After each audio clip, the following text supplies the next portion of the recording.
Hey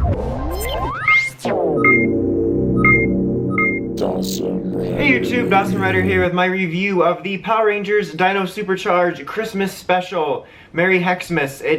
Even though last week was the finale, this was also technically the finale in a way, because not only was it the last episode to air in the series, but they actually, in a surprising twist, I don't know why I messed up the order of where I was going to say that, but in a surprising twist, it actually is set post-finale, which I didn't really expect, and they didn't really fully make use of it in the way they could have. I mean, we got a little bit, look at what that world looks like, but here's the thing.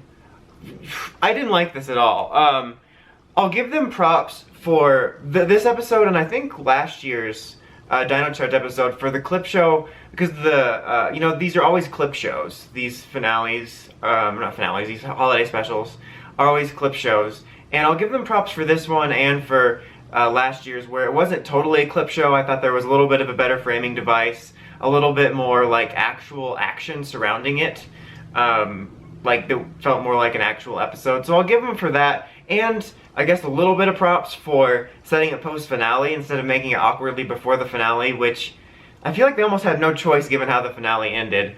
Although granted, most series would be kind of awkward for that. But regardless, the thing is that I really didn't expect it from this show, given how the writing's been. But I think that this could have been a really neat opportunity to sort of show the Rangers' lives post this world, because there's no way a twist like that wouldn't reverberate through their lives and everyone else's lives. And it would have been cool to see a spotlight on each of them, on what their lives are like now, specifically at the holidays with this world change. And then they could have framed the flashbacks around that, being oh, remember our time as Rangers or whatever.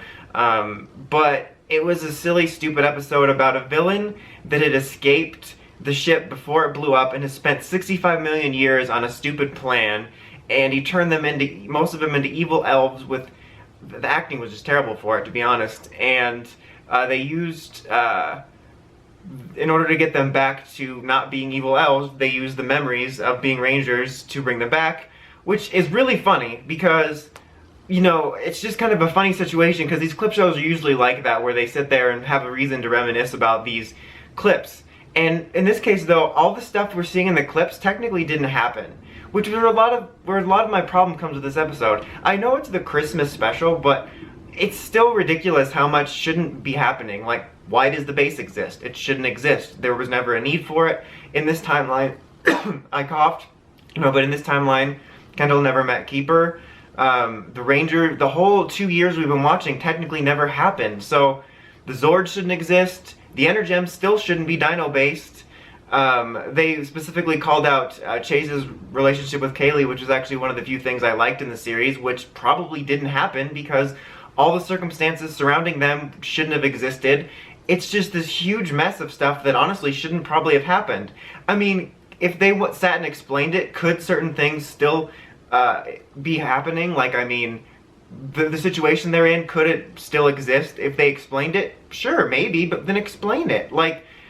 I'll probably get a lot of comments in general about oh, this is PR, it doesn't matter, this is a Christmas special, it doesn't matter. You know what? This episode, and the series specifically, honestly, they must think really low of the audience, no matter the age, about how stupid we would be in terms of the effects of time travel. There was a whole series based on time travel. One of Time Force's main points was, the effect on the timeline. So that was one of my main thoughts throughout the whole episode, other than it was a wasted opportunity for a potentially cool post-series plot, was all this shouldn't exist.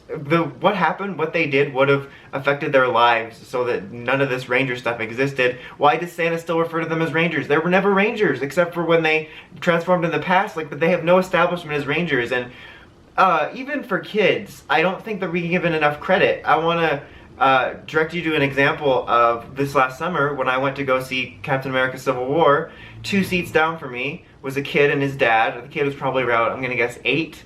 And we're waiting for the post-credit scene, and I'm just talking with my friend, and I'm just overhearing this kid having this in-depth conversation with his father about the MCU. And most of it was coming from his end, and he was mentioning things from the movies and from the comics that I didn't even know.